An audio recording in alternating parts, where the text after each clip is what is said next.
hope that it's one of your favorites. Here he is, ladies and gentlemen, Joe Stafford. Joe Stafford. Matthews goes up again and makes a huge catch. Oh, look at Chris Mann. Hey, MVP. What my dog Stafford looking like out there, man? Stafford, he definitely got a swag about him. Downfield as Matthews reaches out, makes the catch. Oh, reach up caught. It is Matthews for a touchdown. Chris Matthews. We're watching a star be born. That guy right now is your MVP. What up, Joe? It's Wooly McGinnis, 3-time Super Bowl champion with the New England Patriots, and I know about the Stafford and Matthews podcast and how hard you grind and work, and you're seeing the fruits of your labor.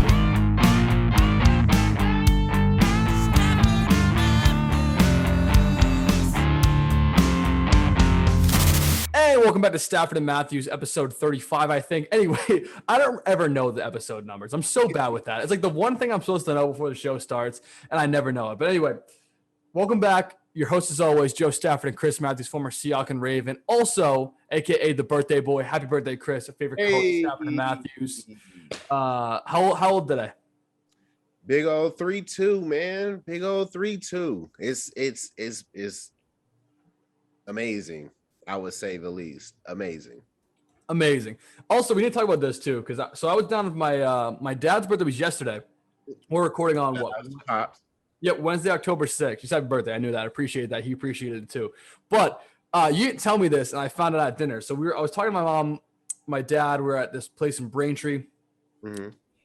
And my mom's like, "Oh, I said birthday, Chris." I'm like, "Oh, you like comment on a post?" Nah, my mom legitimately slid into Chris's DMs with about 30 different emojis, and I'm never gonna live that down. I don't think I'm ever. Don't even think about it like that. I was just like, "Oh, look at your mom's, man." Boom. You even said, "Thank you, Mrs. Stafford." That was the funniest part of the whole thing. You know, I gotta show my respects. Yeah, I thought it was really funny. I really did. I thought it was so funny. I love your moms, man. She was very wholesome, and I felt the love as soon as I met her. No, so. She's great. Pam Stafford's the GOAT. The GOAT. I love her very much. But okay, yeah. So NFL stuff. We have a lot of stuff going on right now. So today, like I said, is Wednesday the 6th, Chris's birthday. Stephon Gilmore got cut and then subsequently traded all before 4 o'clock in the afternoon. That is awesome. And my initial thoughts on that, I talked about it today on our Stafford and Matthews Instagram page. If you're not following that, go follow that at Stafford and Matthews. And I was on the story. I was talking about Gilmore, saying, first of all, thank you for all you did for New England, bringing a championship to New England is a very, very big deal, especially for a town that values winning so much. Complete pro the entire time, was an unbelievable player for us. And originally I applauded Belichick for releasing as opposed to trading him to give him his prerogative on where he wants to go, his choice in free agency, whether that be Tampa Bay, Kansas City, LA. Yeah, I'm assuming ring-chasing towns. Right. And about, I think it was like 1:30 or 2 o'clock in the afternoon, we get the news that he actually ended up getting traded to Carolina for a conditional 6th-round pick in 2023.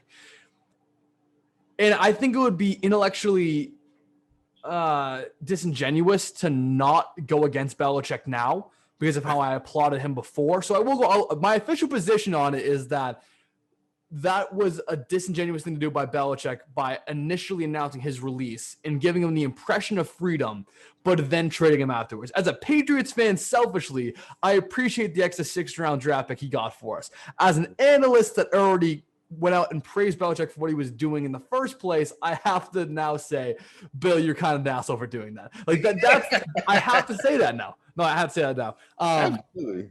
But Gilmore going to Carolina is a huge, huge get for them. First of all, they're already number 1 overall in defense. And fun fact, both number 1 overall against the run and in the pass. It's literally one across the board. Yeah, it's unbelievable. But J.C. Horn's out. They were struggling playing man coverage. And who do they get? A top 3 cornerback when he's playing, Stephon Gilmore. And now I'm just imagining what the defense is going to look like. First of all, with Gilmore's leadership in the secondary, with a bunch of young guys in that locker room like Jeremy Chin and like they're going to talk about next, J.C. Horn, when he comes back from injury. Right. This defense is looking unbelievably scary. So, Chris, I want your thoughts on Gilmore going to Carolina and what you think he brings to that team. I think he brings that veteran savvy, like you said, man. It's going to be very pivotal for that team when you have younger talent that's out there, but it still plays at a high level. It's a different dynamic. They're learning while their young players are learning, even though they're the captains. And I'm talking about Shaq Thompson. And being able to bring in a guy like Gilmore is going to only make the defense even better, because now that young guy who's the captain is going to be able to learn from an actual veteran who's been in the game, who's been at the top of the game for a minute. And that's going to change the whole dynamic of the whole defense. And they're already number one, but now it's going to be even worse now. Now people are going to have to really come up with plays, and we know that in this league, it's a copycat league, so there's not too many fresh ideas that are coming out there. They're going to have to really figure that out when they're going against this defense. Most definitely. And now the question for that team becomes the offense, and the question has been the offense to this point, but now it's undeniable. This is real the issue of the team. So on Sunday they played the Cowboys, got blown out real early, made it kind of a comeback surge towards the end, made it close enough, covered the spread for all the bettors out there, but ultimately lost. Darnold didn't look horrible. I think he looked average, and that's really what his talent is as of right now. He's an average quarterback playing above his pay grade, similar to a guy named Kirk Cousins. We'll get to him later because I have some thoughts on that. There's some very happy thoughts about that I've been following the last couple of weeks. But anyway, Sam Darnold is really the key to this offense right now, because Christian McCaffrey's out for this foreseeable future. He's on IR. Probably out for the next 4 weeks or 3 weeks, depending on how you want to view it. So now, can Chuba Hubbard, can Sam Darnold, can Robbie Anderson, can DJ Moore, can they be competent enough to score 21 to 24 points a game with a great defense behind them? I think it's definitely possible. I think Darnold's shown he can run the offense effectively so far. I think it'll be a hell of a lot easier when McCaffrey comes back. But now the question becomes, in a division that also houses the Buccaneers, it also houses the Saints, even though they didn't play well last week, will it be enough? Will they get enough wins in this timetable where they don't have J.C. Homer, they don't have Christian McCaffrey to make that initial run to playoff for the wild card? That's where I kind of get concerned about this team. So are the Panthers really a wild card team right now, or are they only a wild card team when they're fully healthy? No, I don't think they're a wild card team at all right now. Basically because their whole offense is predicated on Christian McCaffrey, and Christian McCaffrey is out right now. So how else are we gonna? Basically, what they're doing right now is just playing a package that they just have to get the pressure off of Christian McCaffrey if he was there. A couple throws here, a couple screens here, a reverse there. These are all plays just to get away from the meats and potatoes of your offense. And now that focal piece isn't there, and you don't revolve it around the quarterback, but the running back, it's going to be hard. So now they're over there retooling, trying to figure out things that they like and that they don't like. I think that they found out a lot against Dallas, but is it going to be enough compared to their other competitors in their division? I don't think so, but I would love to see it happen. Most definitely, too. I think they're going to make it a lot easier for them. Most definitely. So let me ask you a question now. So you said they're not a playoff team right now. They're not even a wild card team right now. Are they a wild card team when they have McCaffrey healthy and Jason Horn healthy? Absolutely. Okay. Actually, I think they're a little bit better than just a wild card team with both of those players. Okay. So the issue now becomes, can they get enough wins in the absence of those players to be able to even make a run towards the end of the season? Because they're going to be tight no matter what. Right. So that's the question now. And I'm not completely sure about that answer yet. I want to give an answer, yes or no. I'm not really sure yet. And so that question mark makes me lean towards no, considering their schedule and everything. But I think it's very open-ended right now. I think it can go a lot of different ways. So I would say the Panthers, defined right now, are a gritty defensive team that is capable of competent offense. That's how I would describe them. But when McCaffrey comes back, it's a whole different team. That's a whole different team. And I think they've been the surprise of that NFC complete conference this year. I think they really have come out of the gate firing on all cylinders. They've looked very, very good despite a lot of injuries coming earlier in the year. I think that they've made a name for themselves, at least they've made their name respectable. That's what I'll say. They're respectable now. They used to be respectable. Now they are. That's big. So I'm happy about that. Absolutely. I can go with that right there. I just feel like with us giving them so much praise on how good they can actually be, they really sucked this past week against Dallas. Yes, and I don't understand how they allowed Ezekiel Elliott, although he is one of the best running backs out there, allow him to get off the way that he got off. It looked like the defense, like the Panthers defense, was asleep for the first half, honestly. And they were just allowing them to run and pass the ball whenever they wanted to. And it wasn't nothing that was like, oh man, that was a great play, or that made sense. Like it was like give up plays. I didn't understand that at all. It honestly made me mad because I'm like, come on now, like I root for you guys all the time. Yeah, and it's tough for us. Don't make me feel bad. Right, it's tough for us as a brand right now too, because we hit out on them hard the first couple weeks. Quoting you, this is just a quote from you saying, honestly, I think they suck. That's what you said after week 1. You said that on camera, yeah. And I've been saying for the last year that Zeke has completely lost it. Both are looking really cold right now. Both those takes are looking ice cold. And that's not a good thing for us. But I mean, I'm not like anti-Cowboy. I just call it how I see it type thing. I've been a Dak guy in the past. I haven't wanted to pay him the money he wanted, but I think he's a good quarterback. And I've always been a fan of that three-headed dragon with Michael Gallup, Amari Cooper, and CeeDee Lamb. So it's good to see that function working. It's just not great for our record as analysts for seeing this going forward a little bit, because it makes us look stupid. Yeah, well, it don't make me feel stupid. It don't make me feel stupid at all. But it does raise the question of, do we really know what the hell we talking about? The answer is no. The answer is 100% no. I'm convinced people just come on. Sure. Well, I'm convinced people either come here for 2 reasons, or I'll say 3 reasons. 1, they actually like the content we put out, which that's possible. That's possible. I think we're pretty entertaining. 2, they want to clown us. That's also very possible, as we've seen before. And 3, they're really bored. So that's where I put the line right there. I like to believe the first option is the majority of the audience.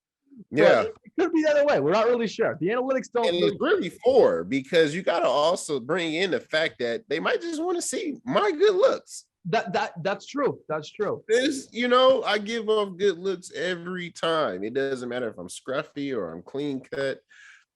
People just like me, man. They like to see my face, Joe. Sexual chocolate, ladies and gentlemen. That's it. Sexual chocolate. But yeah. So off that Panthers rack, we have another pretty big storyline going on right now, and it's Urban Meyer. And so the Jacksonville Jaguars made the big decision to bring one of the best college coaches of all time into the NFL ranks for pretty much the first time. Mm-hmm. He walks into that locker room, people are expecting a lot, especially with his experience with Trevor Lawrence. He's played him a bunch of times. He knows what his strengths are. He's seen him up close. We were expecting a lot. Mm-hmm. And so far, they haven't recorded a win. And Urban Meyer's already involved in one of the biggest scandals you've seen a coach involved in, not cheating related. Well, I guess somewhat cheating related. It's not in the way you think. So basically, Urban Meyer, if you haven't heard the story yet, Urban Meyer went to his bar that's named after him. It's Urban Meyer's Kitchen, or whatever the hell it's called. And he's at the bar. His wife, meanwhile, is at home taking care of their grandkids. He's out here having a good time. He's drunk and ends up grinding on this chick. And the chick's grinding back, but I don't know if she knows that he's married or whatever. It doesn't really matter. And he's sitting in a chair, hands pretty much down her pants. It looks weird. It's just a bad situation. And it comes after a loss. Yeah. And I don't think it could get any worse. After a win, yeah, it's bad, but at least you're winning. Everything's 10 times worse when you're losing. And Urban Meyer just personified that 1,000%. That is a fact. Yeah, and I don't know if you've seen the video. The video is pretty damning. I've seen it. Yeah, so he apologized publicly. There's been a lot of quote-unquote internal discussions around Urban Meyer's security in his head coaching position. There's reports he's starting to lose the locker room a little bit. It's only week 4. That's an issue, obviously, and so I want to talk about that a little bit. Chris, you're a Jacksonville Jaguar. You're in that locker room. You see Urban Meyer getting busy with a 30-something-year-old, wife at home with the kids. You haven't won a game yet. What are you thinking? What are you saying to your teammates in that locker room? Hey, so what we gonna do after this? Where we about to go, man? What players are we about to go study? I don't. That's something that isn't nobody's business of what a man does on his personal time. In the grand scheme of things, I would say in the football realm, I can see where people have questions. People are paying this guy a lot of money to coach their team to a winning team at that, and you're caught out doing something that you're not. I don't know. I don't know if they're supposed to do it or not. I don't know that their dynamic of being in a marriage. So I won't speak on that. But yeah, it does say something. It does say like, hey man, are you truly committed? You know what I'm saying? But you're asking me if I'm in the locker room, I'm not worried about it because you have seen Any Given Sunday, haven't you?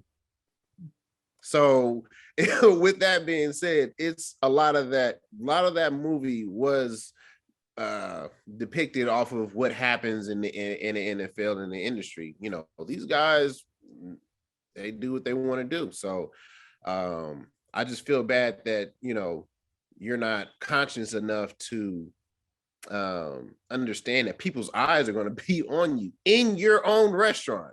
That's the worst part about it, I think. The fact that how do you not pay attention to that? But that's the worst part about the whole thing. Like the restaurant's literally named after him. It's not like a random pub. He's in his basically hometown or like where he built his legacy.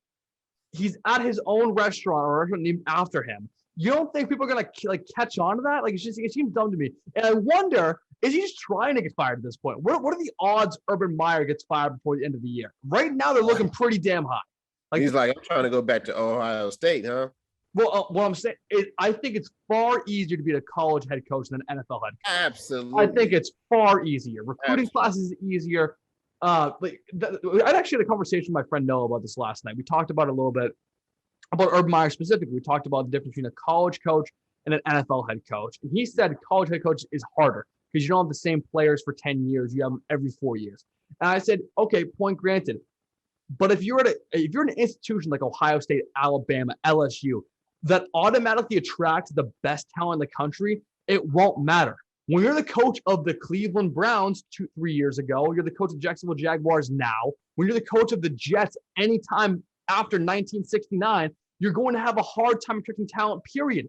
Yeah. And then not even that, the recruiting class thing is a little bit different than the draft. The draft's about 50-50. Recruiting class, everyone's pretty much good. That's a 5-star recruiting class. College is 10 times easier to be good in than the NFL because there's about 10 to 12 NFL quality people on every great college football roster. In the NFL, it's 53 men that are all supposed to be there. I said that before on the show. I'll stand by it. It's far harder to be an NFL head coach than a college coach, and Urban Meyer is feeling the heat. He might get before the year's over. I believe that. I just don't. I feel like that, but I'm gonna take it a step further.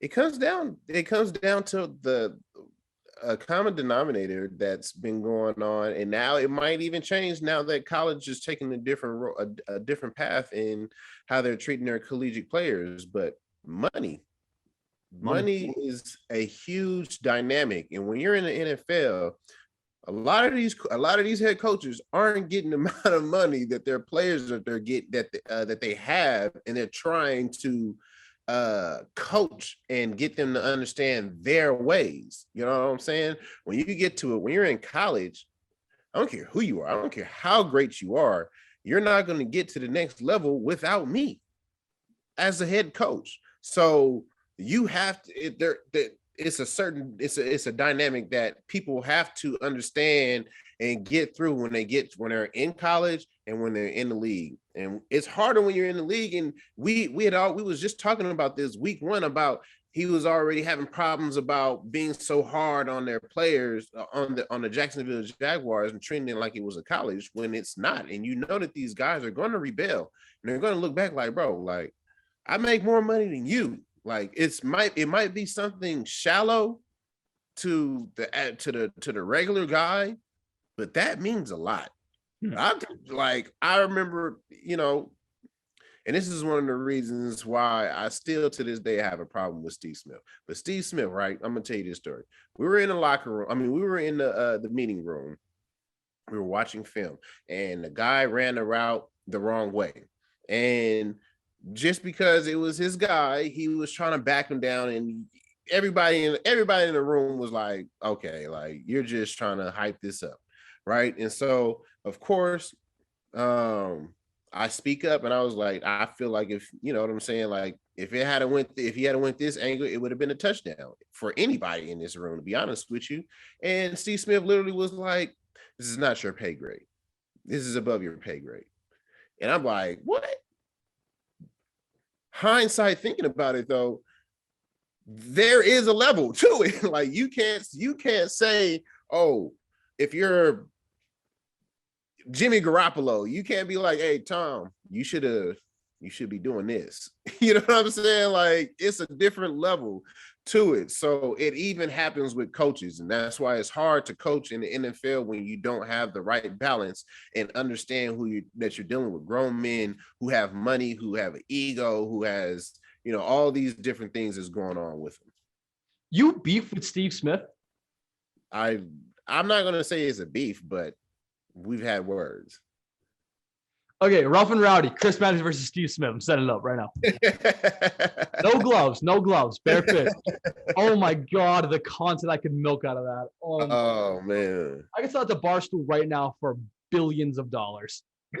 Lord have mercy. I never heard that story before. That's kind of crazy. Yeah, it's a lot. I've been through a lot. Did this happen multiple times? Couple. Really? While you were teammates? Yeah. The more you know. That's actually crazy. That's actually nuts. It's crazy. It is crazy. But I mean, like I said, again, back to my point, there are levels. And so hindsight thinking about it, I'm like, yeah, it is levels to this. You know, it's a pay grade thing. 100%. It's a pay grade thing. You don't care how great you are, whatever. That's just the same thing as like Ocho Cinco back when he was playing and AJ Green was just drafted. Like there's no way, even as great as AJ Green is and in the first round pick, there's no way that you can, you know. Right. You know what I'm saying? Yeah, like so basically I'm not saying that you can't talk to him. I'm not saying that you can't give out constructive criticism or whatever the case may be. But there's just a level to it when it's certain situations. Yeah, so basically what you're saying is money equals respect in that locker room. That's the world. Like that's the world that we live in. That's not my personal prerogative. It's extremely shallow. It's extremely shallow.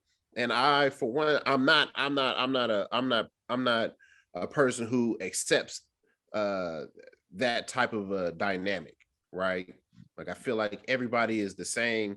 You know, we all should be on the same level because in the grand scheme of things, in my eyes, that we are not shit.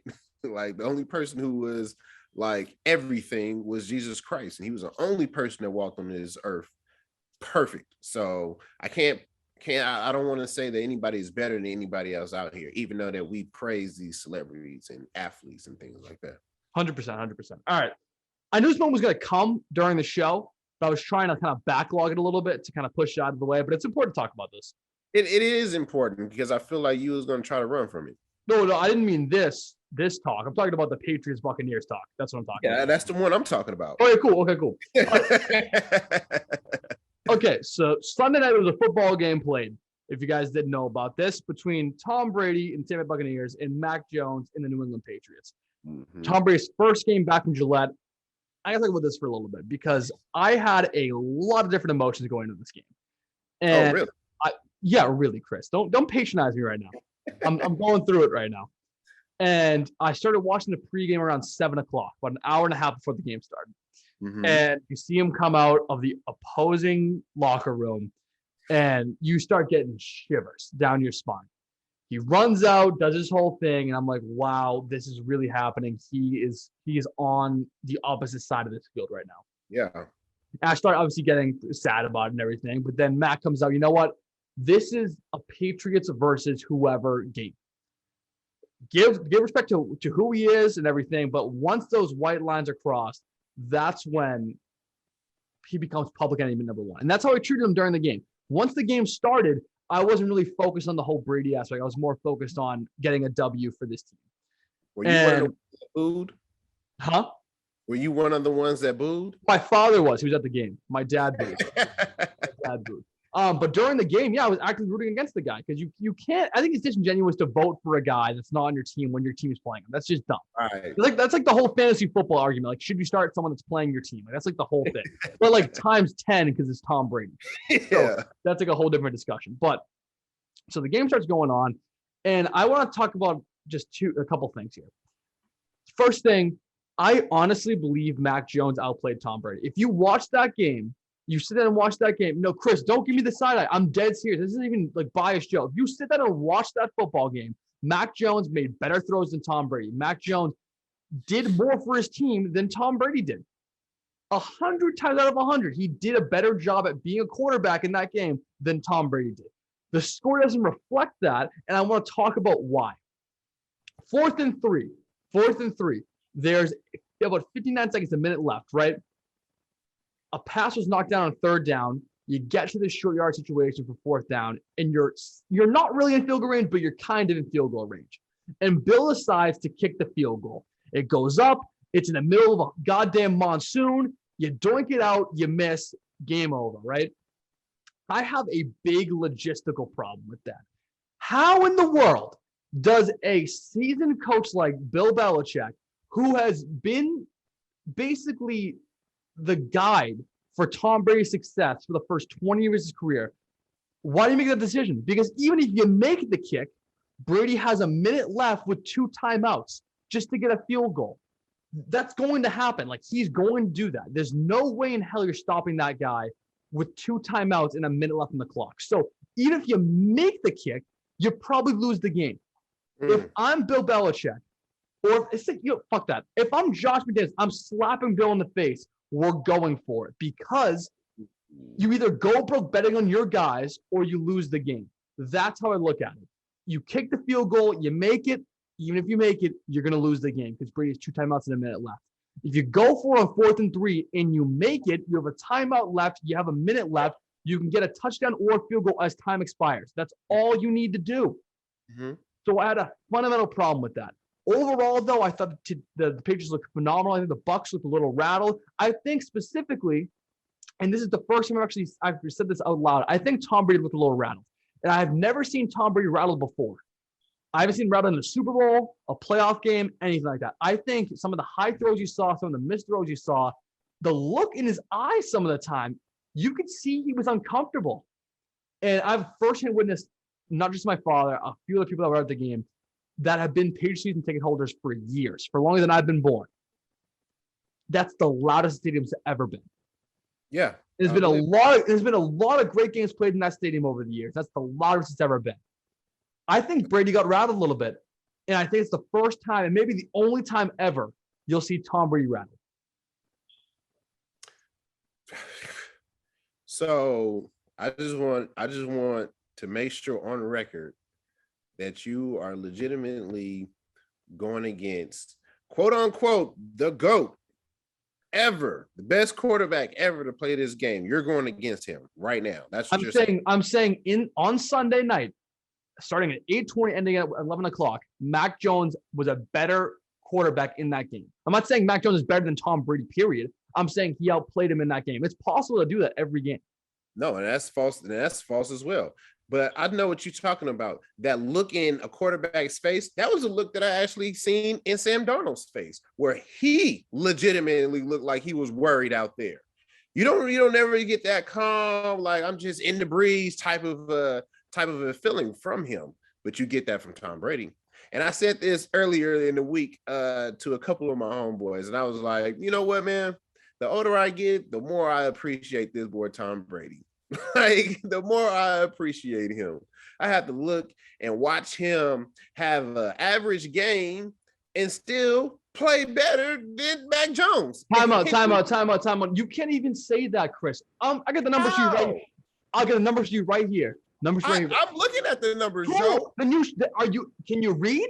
22 of 43 for 269. No touchdowns, no picks. That's Tom Brady. Mac Jones, 31 of 40. Better completion percentage. 275 yards. More passing yards. 2 touchdowns. That's 2 more than Tom Brady because he had 0 and 1 pick. He played a better game than Tom Brady did. You can say it's allowed. You're allowed to say that without looking like an idiot. Like you can say he played a better game. Oh, Joe. He was better than him in yards by 10 yards. He had scored 2 more touchdowns than Tom Brady did. Yards, Joe. You're telling me that Tom Brady had a bad game, and this guy, Mac Jones, only was better than him by 10 yards. Let's not also forget that you threw an interception. He was 14 points better than Tom Brady. You threw an interception. I'm looking at this guy's QBR right now. He threw 2 touchdowns and he still got a QBR of a 46. Tom Brady had a 55. What are you talking about, Joe? Come on now. Let's not start here. Actually, we are going to start here. We're going to talk about how Mac Jones is really Tom Brady 2.0, just not as great as him, because he's sitting up here throwing 5 to 10 yard routes. Every time he drops back. Where else do you see somebody else doing something like that? Nobody, nowhere else. You want to know why? Because they're all out the league. You're looking at Drew Brees. You're looking at Phillip Rivers. You're looking at all these guys who are throwing it just 5, 10 yards, boom, 5, 10 yards here. They're all out the league. They're great in their own dynamic. But they're all out the league because we know what? That points matter. Offense matters. And if you can't get the ball down the field, you can't be reliable here. He has 2 touchdowns, which were what? 5-yard routes.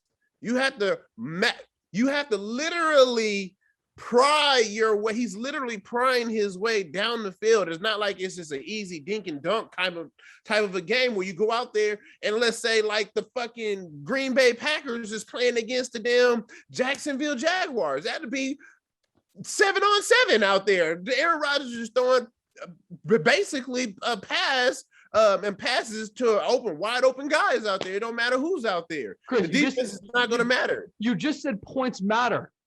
And Mac Jones, I said no, I didn't. I said that he did not get the ball down the field. Getting the ball down the field matters. Drew Brees, gone because he couldn't throw it past 10 to 15 yards. Who is out there now throwing it past 10 to 15 yards? Phillip Rivers, gone because he couldn't throw it past 10 to 15 yards. Who's there now? Come on, man. You know what the game is. This is not going to work. And this is not, and I'm going to take it a step further because these numbers should be even higher. There were some passes that were just completely drops out there from Tom Brady. It wasn't Tom Brady's fault. A lot of overthrows too. Perfect positions. He had a lot of overthrows. AB, who is a guy that I back firmly on this show every time any chance I get for AB. He dropped passes that should have been caught. There was a pass that could have been a first down on the right side of the field that Tom Brady should have threw. It should have threw it a little bit better because it is raining out here. It's not like he just has stickums on his fingertips and it's raining out here. But at the same time, damn, you probably should have stepped up a little bit more and catch the ball. That's how I feel about that. There were times that Tom Brady threw the ball and he could not do nothing about it. Like, hey man, I got you the ball where it needed to be, and you didn't make the catch. That's what really happened, and why Tom Brady's numbers are really down right here, because he threw 43 passes, bro, in the rain. You was just talking about how it's a monsoon out there, and to top it off, This is why you guys, and I'm talking about the Patriots fans, is going to be in a hole for a while. You want to know why he went for that field goal? It's because he didn't trust Mac Jones. As great as he supposedly is supposed to play, like you say, 31 for 40 for 275 yards, even though Tom Brady threw for 269, had such of a great game of Mac Jones, he didn't trust him to get 5 yards. 5 yards. No, you needed 5. You needed 5 to make sure you had the first down. I'm thinking past the numbers. You needed 5 yards. And that's all he's been throwing this whole game. It's 5 10-yard routes, 5 10-yard routes. He don't even trust him to do that, and that's all he was doing this whole game. Come on, man. Mac Jones, man. Come on, man. He did not play better than Tom Brady. And to even make it even now, I really feel like I'm like, if I was a Patriots fan, I would be like pissed right now that Tom Brady is that much of a GOAT to top this all off. I've been thinking about this since I've been watching this guy play all year. This guy, Tom Brady, is playing in boots. He is not playing in cleats. He's not playing in track runners. He is out there playing in Timberlands, Joe. He is out there playing in Timberlands. Yeah, it looks like and making this play out. I keep looking at, they keep showing him run with these big ass white shoes on, and I'm like, damn, those are boots. He is running in boots out there, and he is smoking y'all. It's like when Kobe dropped his last shoe was like up to his knee, like the guard was. That's what it looks like. It's so bulky. No, you're 100% right. No, but I want to. I really wish we could have the fans vote live about who they think played better, because I think it's without a doubt. I think it was Mac Jones. This is not me trying to create a stir. This is not me to try to create an argument. This is not me trying to be something I'm not. I'm legitimately saying right now that Mac Jones played a better football game than Tom Brady did on Sunday. And like, you can have your opinion about it. I can have mine. That's all that matters. But what does matter is the numbers. The numbers support what I said. So that's what we're going to go off of. But it was still a great game. It was still a phenomenal way to end Sunday. Whether you're a Patriots fan, a Bucs fan, NFL fan in general, it was a good football game to watch. It was exciting. It was fun. A lot of storylines, a lot of passion. It was great. Can we give kudos to Matthew Judon? Huh? Can we please do that? Because he attributed a lot to the incomplete passes that was going on out there. Can we get Matt Judon back on the podcast? I'm trying. You know I'm trying. We gotta fix something with that. If you guys didn't know this here, so basically, if you guys haven't been following us for a while, over the summer, it was over the summer, right? Over the summer, or maybe a little bit before that, we were supposed to have Matt Judon on the show like 3 or 4 times, and it just didn't work out every single time. We promoted the whole thing. We felt so dumb because we promoted the whole thing. So Matt, if you're listening, please come back. Please spin back. Oh, please. Man. You do your boy a solid. Do your boy a solid, man. Yeah, seriously. Like, what's it gonna hurt? But then you got Father Bill leaning over his shoulder saying you can't say anything. So it might not be a good interview anyway. Okay, so the one thing good for my personal health, my personal mental health that came out of Sunday was seeing Kirk Cousins lose 14-7. That was awesome. That was awesome because you obviously, if you guys know who I am, I'm the biggest Kirk hater ever. Like, sometimes it's an irrational hate. Like if he plays well, like, I still irrationally think he did bad. Like, it's really, my mind's so warped around the idea Kirk Cousins sucks. It's horrible. But even though he was 20 for 38 with 203 yards and a touchdown. Yeah, in a pick, and he lost. That is literally the same stat line as Mac Jones. No, Mac Jones had 7 more points than Kirk Cousins did. Oh my God. So I bet you're gonna tell me that Baker Mayfield outplayed him, and he had 15 completions for 33. Out of 33 attempts or 155 yards, no touchdown. No, the run game carried that team. The run game carries that team. All right. But you have to be objective, Chris. When you have 2 all-pro running backs in the backfield, the run game is gonna do better than your quarterback. Like, that's how the league works. I'm not irrational. I'm pointed. I'm not irrational. I'm pointed. But yeah, Kirk Cousins finally come back to earth. Maybe his September honeymoon's over with the Vikings. I think it might trend towards that way because, Chris, we had this. I'm not going to go back in this conversation again because we've had it for 2 straight weeks. It's been taking up too much airtime. I'm asking you one question. I want a 1-word answer, just so we can move on. 1-word answer. You got it? Come on. Okay. How would you define Kirk Cousins' actual playing ability? Above average. Okay, above average. So he's like a 78 overall. Yeah. Okay, we're on the same page. He's an average talent. You say above average, I'll say above average. You'll say above average. Okay, I'm saying average. I'm saying average talent. You're saying average. I'm saying average talent. Yeah. But yeah. Okay. I was just very happy to say that. See Kirk Cousins lose. I'm the biggest Kirk hater. It's actually getting embarrassing at this point. It's not that fun anymore. I mean, it's just hard. Period, man. It looks.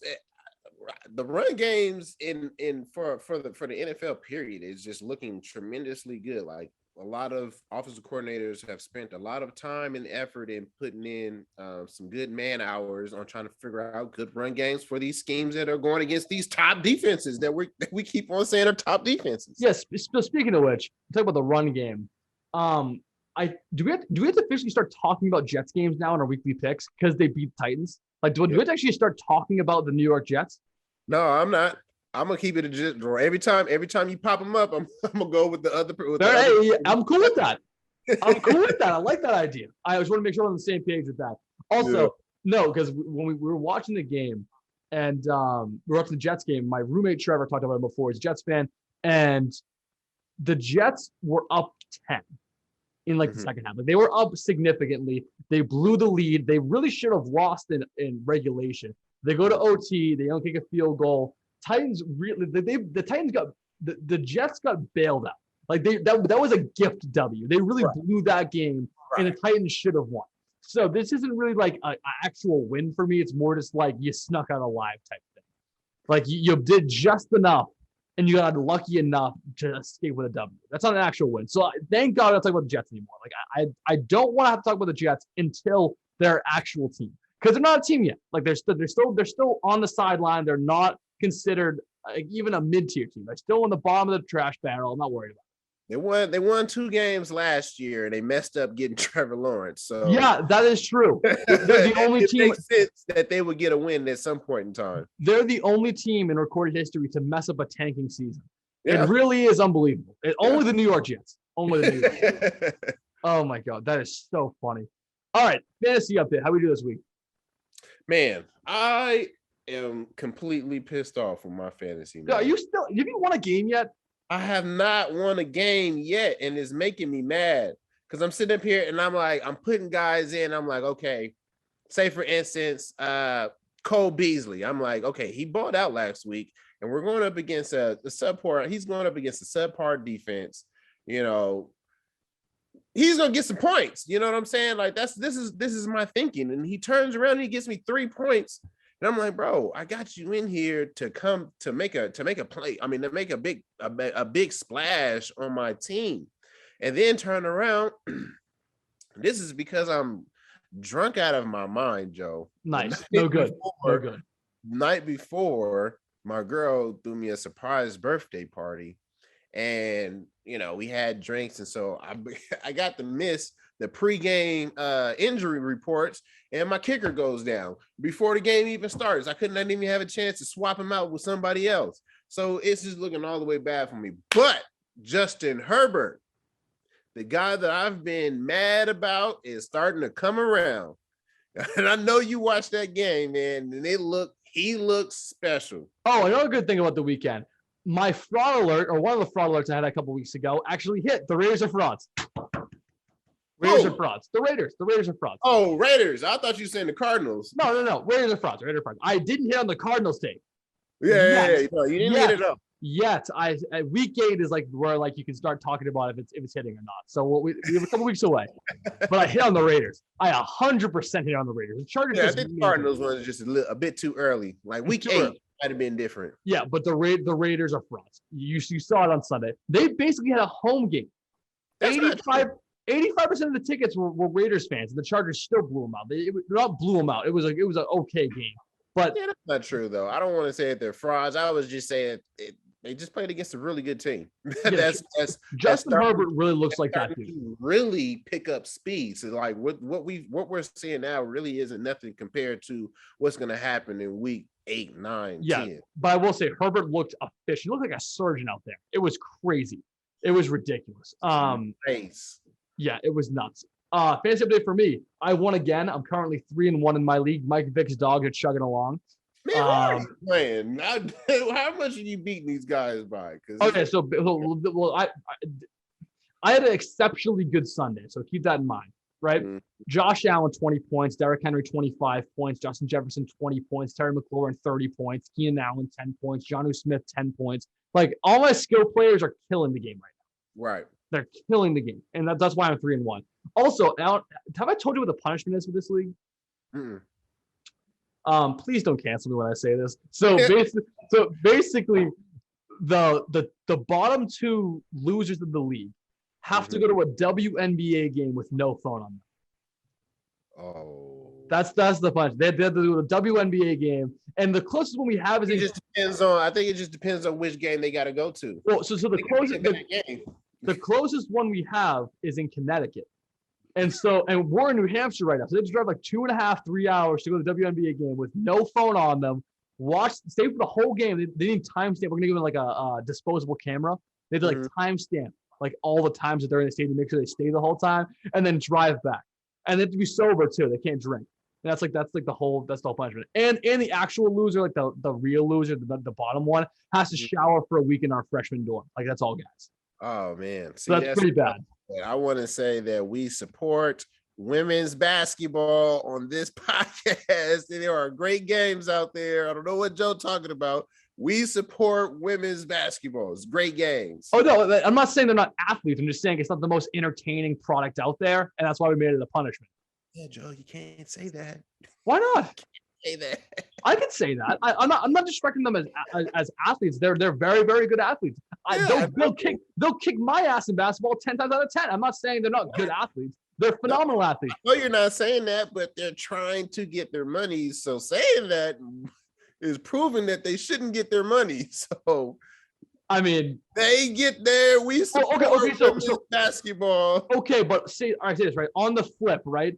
The women's soccer team for US is 10 times more entertaining to watch than the men's team. Right, exactly. And I think it should be based on entertainment value. If you bring more, if you bring more money in, you should be paid more. That's how I think it should function. That's how everything should function. The more money you make for something, the more money you should be paid by that something. Joe, this is something that I will be gladly to talk to you about off air.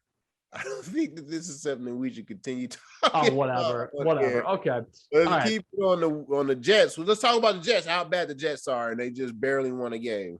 Well, we don't want to talk about that anymore. We just talked about it. I don't want to talk about the Jets anymore, Chris. I think the Jets are just not worth my time. They're not worth my time. But that's that fantasy update right now. Want to do some picks here? Absolutely. Let's do some picks. All right, Thursday night. I feel like I'm gonna kill this week. I didn't kill last week, but this is going to be the week. Okay. All right, Thursday night football, 8:20 p.m. We have actually a phenomenal game. We have the Rams and the Seahawks. Great game. Rams are playing in Seattle. Gonna be a tough game, not an easy game, but anything stretches the imagination. Very entertaining value. Actually, cannot wait to watch this game. Seahawks are at home. This is the Rams, I think, real first away game test. Mm-hmm. And they took a beating last week. Yes. I'm gonna go with Seattle here. Russell Wilson's 4-0 on Thursday Night Football, and obviously being home in Seattle has its privileges, as you obviously know. I'm gonna go with Seattle here. Matt Stafford is going to have a tough game, and then has a coming of age moment. They're 3-2. They're starting to slip a little bit in the division at the same record as the Seahawks. This is when you see kind of like the turmoil start and see who has the gonads to actually turn the ship around and make something of themselves. Because Matt Stafford, believe it or not, has never been in a situation before in general. Being in Detroit never afforded him the opportunity to actually lose a lead and have to give it back. He's always been the underdog. So now going from the favorite to the underdog, can he turn it around? That's the storyline I think is going to happen after Thursday Night Football. We'll have to wait and see. What's your pick? Well, I have to be totally transparent here. We all know that Seahawks is my team. I love them for the opportunity they gave me, and I love their game, period, just as a football team. But let's not sit here and sit here and act like we weren't just talking about the Rams being a potential Super Bowl team. No, they are. Having a one-game blunder where they just didn't look like they were in sync, and then go into a mid-level, mid-tier defense in the Seattle Seahawks and just not be able to perform or win a game. I don't care where it's at. Honestly, to be honest with you, in the past couple years, anytime that the Rams has been at their house, they've always either won the game or gave Seattle a run for their money, and it came down to a nail biter. So I'm gonna honestly pick the LA Rams, and believe that they're going to get their stuff together because that offense is too dynamic for them to be. I mean, for them not to throw any points on the board when Seattle is averaging what 20, 25, 30. 25, 30 points. They're roughly around that. Yeah. All right, next game we have the Jets at the Falcons, 9:30. It's in London. That's a great way to wake up on Sunday morning. I'll tell you what. There's no home field advantage, roughly. I'm going with the Falcons just because they have a better overall team, and that's not to say they won't have effects from flying from the States and everything. It's always a weird dynamic to have people in London. But Zach Wilson's first time on an international stage in his 5th career game or 4th career game, it's not going to be good, I don't think. I think the Falcons are going to take care of business. I'm going with the Jets. Oh, for fuck's sake. This is going to be the time that it's going to happen. Listen, I played in London. I know what it feels like to go out there and be totally disoriented on what's going on, how you even feel. Maybe it was the planning of the whole trip on how we literally got off the plane and went straight to practice and it just didn't feel right throughout the week. Just going over practicing on a random field that's not an NFL field. It's more like a backyard football where you got to put cones out there or somebody's backpack and be like, all right, this is the end zone right here. Like it was just all the way around weird. And so I feel like with somebody like Zach Wilson, who's trying to put a staple on his name in this NFL for being a rookie, I think this would be the perfect time for him to try to steal a win. And I think he can get it with the against the Atlanta Falcons. So I'm going with the Jets. I'm on to you, Chris. No, you're doing right now. You're hedging your position like it's in betting to make sure you catch up to me from last week. That's what you're trying to do. What do you mean? You're hedging your bet. What I mean by that is you're picking opposite. You're picking opposite of me just in case that I completely flop on all my picks, which I won't. Just to get up me in the standings. That's what you're doing. Not true, Joe. I truly believe that the Jets can go out there and win a game. I mean, it's possible. They're both going to be off kiltered a little bit. So it's only going to hit them when it gets to the game, and it's going to be all right. Well, then who's going to hit first on this field? Because it's going to be different. I promise you that it's going to be different. That soundbite's never going to end. I think the Jets can win a football game. That's never going to end. That soundbite's I'm posting it every Sunday they lose. That's what they're going to do now. Oh, my God. That's phenomenal. Okay. 1 o'clock football. Pats at Texans. This is what I want to say. Very brief. Pats at Texans, right? The Buffalo Bills beat the Texans 40-0. The Patriots lost to the Buccaneers, one of the best teams in the league, 19-17. It really should have won the game, I think, in my mind. If we lose to the Texans after that, I don't know what we're doing. So I'm picking the Pats. I'm picking the Pats. But if we lose, I need to have a serious conversation with Bill Belichick if we lose this football game. No, I totally understand you. And being that you done gave up probably one of the best cornerbacks in the league, I'm really confused now. But I'm going with the Pats as well, though. Okay, cool. All right, Broncos at Steelers. I'm taking the Broncos. Ben Roethlisberger has to earn my respect back because, like, honestly, he's lost as a player. I never respect him as a guy in general, as a man, but as a player, he's lost my respect. Period. Needs to gain it back. This Denver team going to Pittsburgh shouldn't win the game, but I think they're going to. I'm picking Denver. Yeah, I'm going with Denver as well. I think that Denver is going to be is provenly being well more polished than the Steelers right now, and they haven't lost anybody. They haven't lost the Steelers haven't lost their quarterback, their starting quarterback. The Broncos did, but I think that Drew Lock has been in that position before, and he knows what it takes. So being that he'll have a whole week of being able to gel with the receivers and running backs and offensive linemen and overall the whole team, he'll have a better outcome this week. So I'm going with the Broncos as well. We got Lions and Vikings. Now I'm looking at this game, and I'm basing it basically off of last week. Lions go to Chicago. I picked the Lions to win. Justin Fields' really first week of practice as a starter that actually prepares him for a game. Plays well, beats the Lions. Lions are 0-4. Jared Goff hasn't looked anything special, like we know he isn't. This is the battle of the most average quarterbacks of all time, Jared Goff versus Kirk Cousins. It's hilarious. I've ragged on these guys too many times to count. I'm taking Kirk Cousins. I'm taking the Vikings. They're a better overall team. It's common sense, dude. Come on, give me a break. Vikings over Lions. Take your pick. Yeah, Joe, I'm glad you done came over here to the light, man, and understood that guy is going to will them a win. What you said he couldn't do, he's going to will you a win. And now I'm going to sit up there and I'm going to be like, you know what, Joe, that was a great pick, man. That was a great pick. You made sense right there picking my boy Kirk Cousins. I'm going with Kurt as well, man. You already know. I'm not even going to talk about that. Saints at the Washington football team. Both 2-2. Jameis versus Taylor Heineke. This is a scrappy QB battle. And right. I am loving Taylor Heineke. Like, I love this kid.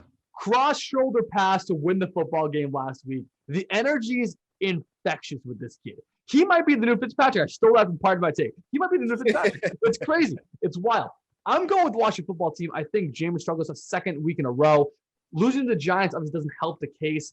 They're still figuring out who they are offensively, period. I'm going to Washington.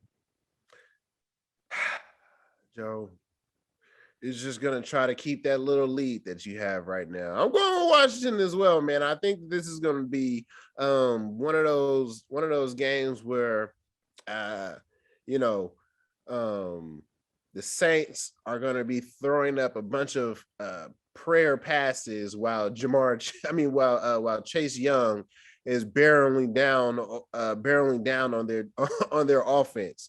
And so it's going to be a lot of potential picks being able to come to light for a lot of defensive players over there for Washington. So I'm going with Washington.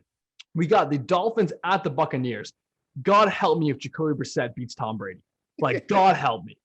I'm going with the Bucs. And I think it's clear why. However, it is important to note that Tom Brady has 12 career losses against the Miami Dolphins. That's double the amount of losses than anyone else he's played in his career. 12 career losses. He hasn't had nobody. He hasn't had no team.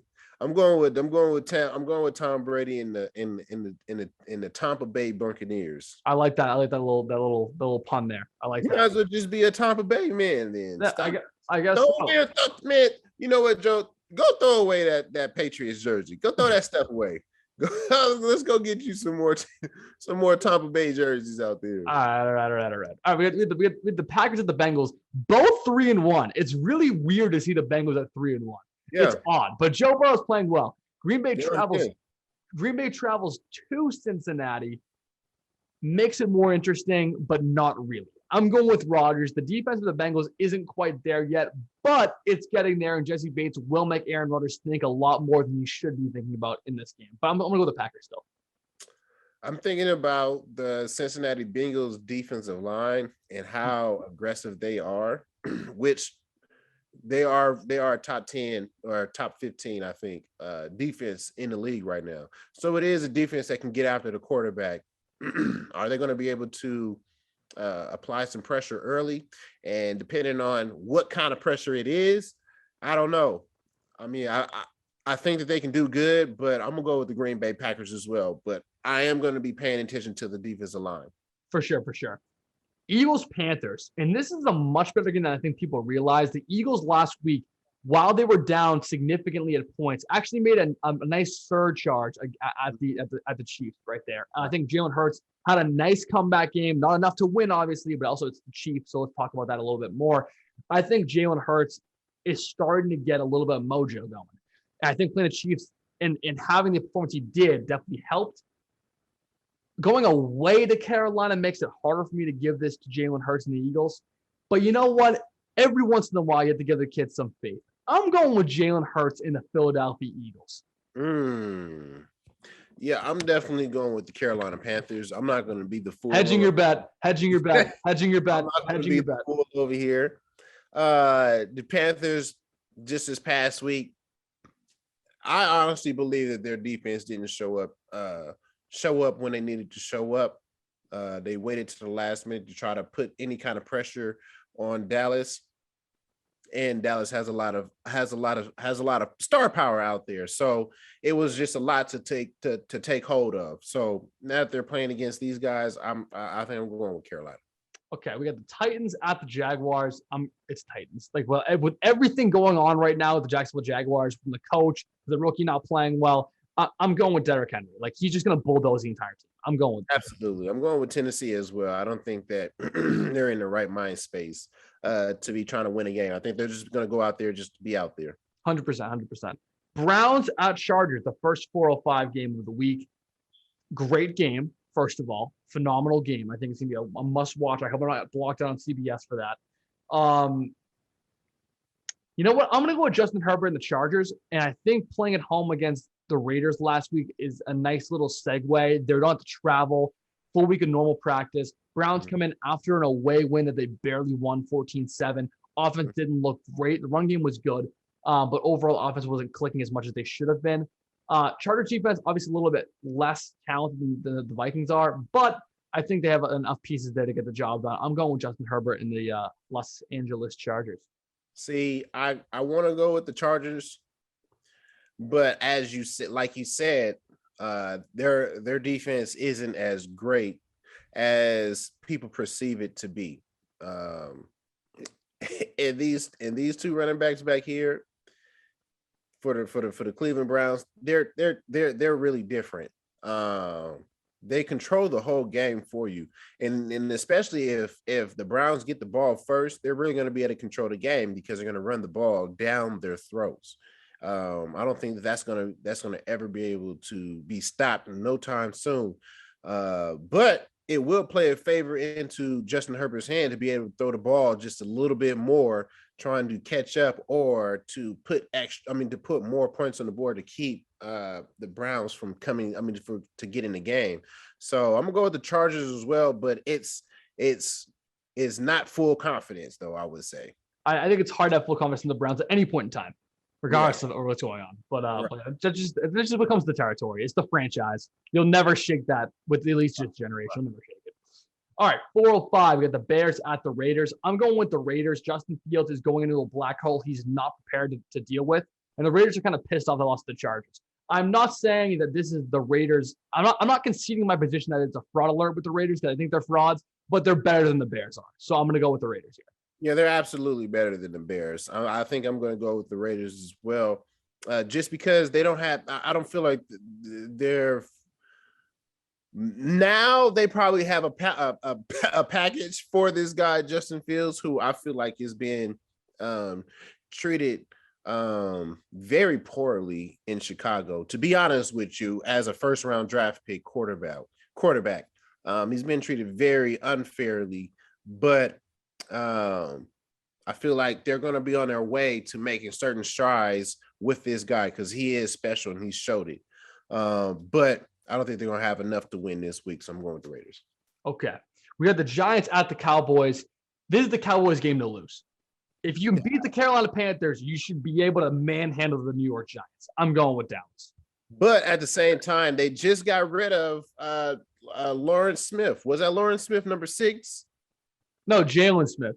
Jalen Smith. There you go. Yeah, but there's a reason he got cut. He's not playing well. There's a reason why he got cut. Right, the Cowboys will be fine. They'll be just fine. Right. Even though, I don't know. I'm going to go with the Cowboys. I feel like that's going to be a game. There's going to be a game that's actually going to be 50-50. I personally believe because, even though, people are saying what they're saying about Daniel Jones, I feel like he still is able to will a team to a win, like you say that Kirk Cousins can't do, but you picked him anyway this week. Like, I really wonder. I really wonder if you're actually 32 or if you're like 7. Like, I really do wonder that sometimes. God. Oh man. All right, 425, 49ers at Cardinals. Sorry, Chris. I'm going with Kyler Murray and the Cardinals. Come on, man. I'm going with the Cardinals, and I know where's the fraud alert? I know I hit the fraud alert, but they're just a better team right now. The Niners aren't put together. Garoppolo's a little banged up. Trey Lance isn't ready to actually be a star in the NFL yet. Cardinals defense is playing. Oh, he's not ready. I'm not having. Justin Fields is. I didn't say he was. Trevor Lawrence is. I didn't say he was. No rookie should start their first day. They should take a year off. Like I've always made to that position. Oh my God. But I'm going with the Cardinals here. They're hot right now. They'll cool down, like I've been preaching, but the defense is playing really well. They're built to pass rush, and Garoppolo is built like a piece of pretzel. Okay, he's gonna snap. So I'm gonna go with the Cardinals here. But the good thing about it is our game is built on the run. They might be a good pass defense. They ain't a good run defense. We about to run down their throats. You know we're gonna have those trick plays. Which let me talk about this guy Shanahan. Like he's really like pissing me off with some of his play calling, even though they're by all means they're creative, but it's just the timing in which he is calling these plays, which really pisses me off about him. And nobody seems to ever want to talk about it. But let's see what this week happens. And he come up with some BS again at the wrong time. I'm coming on this show and I'm gonna personally talk about him. All right, fair enough. But I'm going with the Niners. You're going with the Niners, hometown hero. All right. Sunday Night Football, Bills at Chiefs. Rematch of the last AFC Championship game. Bills going to Kansas City. This is going to be an interesting game. That's all I say. It's going to be a very interesting game.